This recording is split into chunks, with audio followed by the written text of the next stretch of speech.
ഇത്രയും എളുപ്പത്തിൽ മാങ്ങ അച്ചാറോ? വാ, നമുക്ക് എല്ലാവർക്കും ഉണ്ടാക്കി നോക്കിയാലോ. ഹലോ ഫ്രണ്ട്സ്, എൻ്റെ അടുത്ത വീഡിയോയിലോട്ട് എല്ലാവർക്കും സ്വാഗതം. ഇന്ന് ഞാനിവിടെ ഉണ്ടാക്കാൻ പോകുന്നത് മാങ്ങ അച്ചാറാണ്. എല്ലാവരുടെയും വീട്ടിലുണ്ടാവും മാങ്ങ, പക്ഷേ എൻ്റെ വീട്ടിൽ മാങ്ങയില്ല. ഞാൻ എവിടെ നിന്നൊക്കെയോ മാങ്ങ പറിച്ച് ഉപ്പിലിട്ട് വെക്കുന്നതും അച്ചാറിട്ട് വെക്കുന്നതും എനിക്കിഷ്ടമാണ്. മാങ്ങ അച്ചാറും കഞ്ഞിയൊക്കെ കൂട്ടാൻ. അപ്പോൾ നമുക്ക് അച്ചാറിലേക്ക് അപ്പോൾ നമുക്ക് അച്ചാർ ഉണ്ടാക്കിയാലോ. ഓരോ മാങ്ങകളായി ഞാൻ നല്ല വൃത്തിക്ക് കഴുകി എടുത്തിട്ടുണ്ട്. അത് വലിപ്പത്തിൽ തന്നെ മുറിച്ച് മാറ്റി ആദ്യം. പിന്നീട് ആ കഷ്ണങ്ങളെ നുറുക്കി അരിഞ്ഞ് മാറ്റി വെച്ചിട്ടുണ്ട്. പ്രത്യേകം ശ്രദ്ധിക്കുക, കൈ മുറിയാൻ സാധ്യതയുണ്ട്. കാരണം അതിൻ്റെ പുളിപ്പ് തട്ടിയിട്ട് കത്തിയൊക്കെ നല്ല മുറിച്ചുള്ളതായിട്ടുണ്ടാവും. എൻ്റെ അനുഭവമാണ്.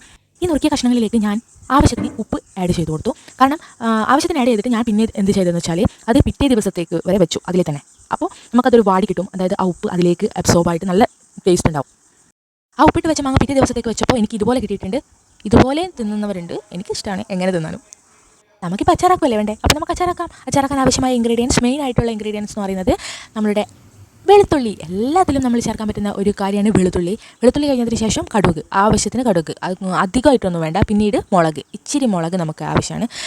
പിന്നെ മെയിൻ ഇൻഗ്രീഡിയൻ്റ് എന്ന് പറയുന്നത് വിനാഗിരിയാണ്. അടുത്ത ഇൻഗ്രീഡിയൻസ് വറുത്ത് പൊടിച്ച ഉലുവ. അതിനുശേഷം നമ്മൾ കടുക് പൊടിച്ചത് ആവശ്യത്തിന് ചേർത്താൽ മതി. കാരണം നമ്മൾ നേരത്തെ കടുക് പൊട്ടിക്കാൻ വേണ്ടിയിട്ട് കടുക് ഇടുന്നുണ്ട്. അപ്പോൾ കൂടുതൽ കടുകുമായി വേണ്ട, ആവശ്യത്തിന് ഇട്ടാൽ മതി. പിന്നീട് നമ്മൾ അടുത്ത മെയിൻ ഇൻഗ്രീഡിയൻ്റ് എന്ന് പറയുന്നത് നമ്മൾ ഈത്തപ്പഴം, 2-3 ഈത്തപ്പഴം എടുത്തിട്ട് അരച്ചത്, പൊതിർത്ത് വെച്ച് അരച്ചത്. അതെല്ലാവർക്കും ഇടണമെന്നില്ല, ഇഷ്ടമുള്ളവർക്ക് ഇടാം. എനിക്ക് പുളി അധികം തോന്നുന്നു എന്ന് തോന്നിയിട്ടുള്ളതുകൊണ്ട് ഞാനിട്ടു. ചട്ടി ചൂടാക്കാൻ വെച്ചായിരുന്നു ഞാൻ. അങ്ങനെ ആ ചട്ടി ചൂടായതിന് ശേഷം അതിലേക്ക് നല്ലെണ്ണ ആഡ് ചെയ്യുക. അല്പം നല്ലെണ്ണ ആഡ് ചെയ്തതിന് ശേഷം ആ നല്ലെണ്ണ ചൂടായി വരുമ്പോഴേക്കും നമ്മൾ കടുക് പൊട്ടിക്കാൻ വേണ്ടിയിട്ട് കടുക് ഇടുക. കടുക് ആവശ്യത്തിന് മതി. കാരണം 2 കടുക് പൊടിച്ചതും നമ്മൾ ചേർക്കുന്നുണ്ട്. അതുകൊണ്ട് കടുക് ആവശ്യത്തിന് മാത്രം മതി. അങ്ങനെ കടുക് പൊട്ടിക്കഴിഞ്ഞ് എന്ന് തോന്നിയാൽ നമുക്ക് അടുത്ത ഇൻഗ്രീഡിയൻ്റായ വെളുത്തുള്ളി ആഡ് ചെയ്യാം. ഞാനിവിടെ 10 അല്ലി വെളുത്തുള്ളിയാണ് എടുത്തിരിക്കുന്നത്. ആവശ്യാനുസരണം വെളുത്തുള്ളി ആഡ് ചെയ്യാം. കാരണം ഓരോരോ ഇഷ്ടത്തിനനുസരിച്ചാണ് വെളുത്തുള്ളിയൊക്കെ ആഡ് ചെയ്യുന്നത്. എനിക്ക് വെളുത്തുള്ളി ഇഷ്ടമാണ്, അതുകൊണ്ട് 10 അല്ലി വെളുത്തുള്ളി. നിങ്ങൾക്ക് ഇഷ്ടത്തിനനുസരിച്ച് അതിന് കൂടുതൽ ചേർക്കുന്നത് ചേർക്കാം. വെളുത്തുള്ളി വാടിയതിന് ശേഷം അതിലേക്ക് നമ്മൾ നേരത്തെ നുറുക്കി വെച്ച ഉപ്പിലിട്ട മാങ്ങ അതിലേക്ക് ആഡ് ചെയ്യുക. അതിലേക്ക് നമ്മൾ ഒരു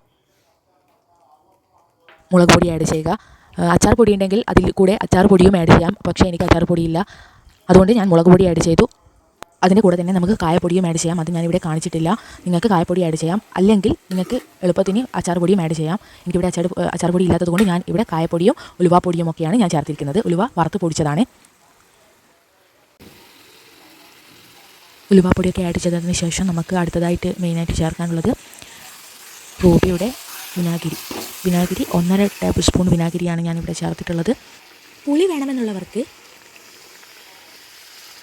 കുറച്ചുകൂടി വിനാഗിരി ചേർക്കാം. പക്ഷേ എനിക്ക് ഇത്തിരി പുളി മതി. കാരണം ഞാൻ എടുത്ത മാങ്ങയ്ക്ക് ഇച്ചിരി പുളി ഉള്ളതാണ്. പിന്നീട് നമ്മൾ നേരത്തെ അരച്ച് വെച്ച ഈന്തപ്പഴം പേസ്റ്റ് അതിലേക്ക് ആഡ് ചെയ്യുക. ഇത് ഓപ്ഷണലാണ്, തികച്ചും ഓപ്ഷണലാണ്. ഇഷ്ടമുള്ളവർക്ക് മാത്രം ഇത് ചെയ്താൽ മതി. എന്നിട്ട് അതിനെ നല്ലതുപോലെ വഴറ്റുക. തിക്ക് കൺസിസ്റ്റൻസി ആണ് എനിക്കിഷ്ടം, അതുകൊണ്ട് ഞാൻ അധികം വെള്ളമൊന്നും ഒഴിച്ചിട്ടില്ല. തിക്ക് കൺസിസ്റ്റൻസി ഇഷ്ടമല്ലാത്തവർക്ക് ഇതിലേക്ക് തിളപ്പിച്ചാറിയ വെള്ളം ആഡ് ചെയ്യാവുന്നതാണ്. പിന്നീട് ഞാൻ ഉപ്പ് ഇച്ചിരി ചേർത്തു. വേണേൽ നിങ്ങൾക്ക് ഉപ്പ് ചേർക്കാം. എനിക്ക് ഓൾറെഡി ഉപ്പ് ഉണ്ട്, അതുകൊണ്ട് വേണ്ട. ഇതാണ് ഇതിൻ്റെ ഫൈനൽ ലുക്ക്. ഇഷ്ടമായ എല്ലാവരും ലൈക്ക് ചെയ്യുക, ഷെയർ ചെയ്യുക, സബ്സ്ക്രൈബ് ചെയ്യുക, എന്നെ സപ്പോർട്ട് ചെയ്യുക. അടുത്ത വീഡിയോ വീണ്ടും കാണാം. അതുവരേക്കും ടാറ്റാ, ബൈ ബൈ.